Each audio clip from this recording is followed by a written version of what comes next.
धाराशिवचे खासदार ओमराजे निंबाळकर यांचे वडील आणि काँग्रेसचे माजी नेते पवनराजे निंबाळकर यांच्या हत्या प्रकरणाचा निकाल जो आहे तो आज लागलाय। विशेष सीबीआयच्या न्यायालयाने 20 वर्षांनंतरनं हा निकाल दिलेला आहे आणि पुराव्यांअभावी या हत्या प्रकरणातील आरोपींची निर्दोष मुक्तता करण्यात आलेली आहे। या निकालामुळे अनेकांच्या भुवया उंचवल्याचं पाहायला मिळतंय।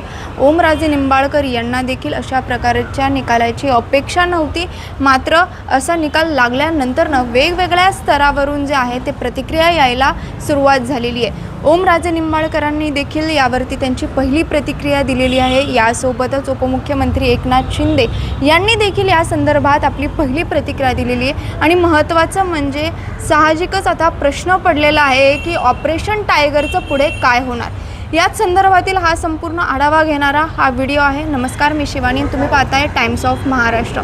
तर आज विशेष सीबीआयच्या न्यायालयाने पवनराजे निंबाळकर यांच्या हत्या प्रकरणाचा तब्बल 20 वर्षांनंतरनं निकाल दिलेला आहे आणि पुराव्यांअभावी आरोपींची निर्दोष मुक्तता जी आहे ती करण्यात आलेली आहे। या संदर्भात ओमराजे निंबाळकरांसहित संपूर्ण कुटुंब जे आहे ते न्यायालयात गेलेलं होतं, मात्र त्यानंतर निकालानंतरनं ओमराजे निंबाळकरांची पहिली प्रतिक्रिया जी आहे ती समोर आलेली आहे। त्यांनी असं म्हटलेलं आहे की या निकालाविरोधात जो आहे तो आम्ही उच्च न्यायालयात जाणार आहोत।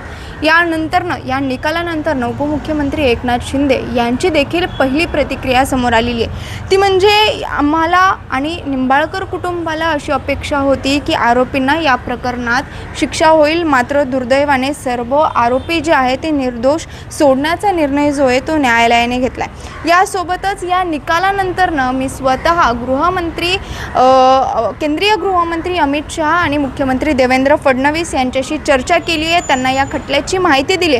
त्यांनी या प्रकरणी सीबीआय उच्च न्यायालयात घेऊन जाईल असा शब्द दिलेला आहे। तशा प्रकारचे निर्देशही त्यांनी सीबीआयला दिलेले आहेत। उच्च न्यायालयात या प्रकरणात नक्कीच न्याय मिळेल अशा प्रकारची जी प्रतिक्रिया जी आहे ती उपमुख्यमंत्री एकनाथ शिंदे यांनी दिलेली आहे।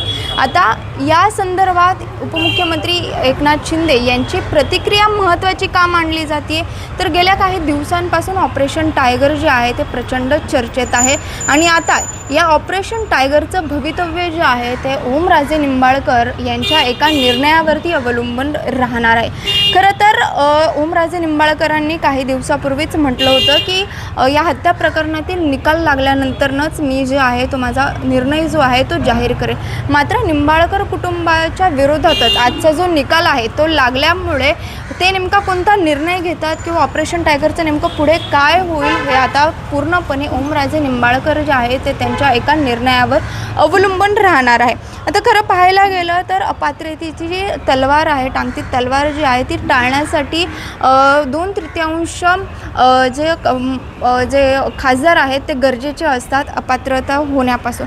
मात्र सध्या पाहायला गेलं तर ठाकरे गटाचे 6 खासदार फुटले होते आणि त्यात ओमराजे निंबाळकरांचं देखील नाव होतं। मात्र आजच्या घडीला पाहायला गेलं तर निकालानंतरनं जे आहे तो निर्णय घेऊ असं त्यांनी म्हटलं होतं आणि आता निकाल त्यांच्याच कुटुंबाविरोधात गेल्याने ओमराजे निंबाळकर नेमका काय निर्णय घेतात हे पाहणं आता महत्त्वाचं असेल। यासोबतच या संदर्भात देखील त्यांनी त्यांची पहिली प्रतिक्रिया दिलेली आहे। त्यांनी असं म्हटलेलं आहे की मी माझ्या मतदारसंघात जाऊन लोकांशी बोलून निर्णय जाहीर करू असं त्यांनी म्हटलेलं आहे। सध्या पुण्यातील बाणेरमध्ये ओमराजे निंबाळकरांच्या बाहेर पोलिसांचा मोठा फौजपाटा आहे। सुरक्षेच्या दृष्टिकोनातून हा संपूर्ण बंदोबस्त जो आहे तो ठेवण्यात आलेला आहे। मात्र या आजच्या निकालामुळे ऑपरेशन टायगरवरतीच आता सक्सेसफुल होईल का नाही होईल अशी चर्चा जी आहे ती सुरू झालेली आहे। खासदार ओमराजे निंबाळकर आता नेमका काय निर्णय घेतात, ऑपरेशन टायगरचं नेमकं पुढे काय होतं हे पाहणं आता महत्त्वाचं असेल, कारण की खासदार ओमराजे निंबाळकर यांच्या एका निर्णयावरती हे ऑपरेशन टायगर जे आहे ते सक्सेसफुल होणार की नाही हे पूर्णपणे अवलंबून असल्याचं सध्या तरी हे चित्र आपल्याला पाहायला मिळतंय।